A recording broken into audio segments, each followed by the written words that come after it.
నీ ఆవరణములో ఒక దినము గడుపుట 1000 దినముల కంటే శ్రేష్టము. కీర్తనలు 84:10.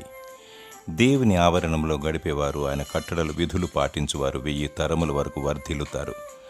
మట్టి శరీరాన్ని విడిచి మహిమ శరీరాన్ని దాల్చి పునరుత్థాన బలమును పొందుకుంటారు. దావీదు చిరకాలము యెహోవా మందిరములో నేను నివాసము చేసేదను అని కోరుకున్నాడు.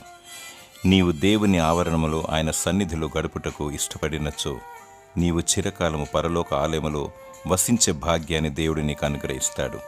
అందరికన్నా దేవుని ఎక్కువగా ప్రేమించాలి. ఆయన సన్నిధిని కోరుకోవాలి. పాపము, శాపము మరియు చీకటి లయమైపోతుంది.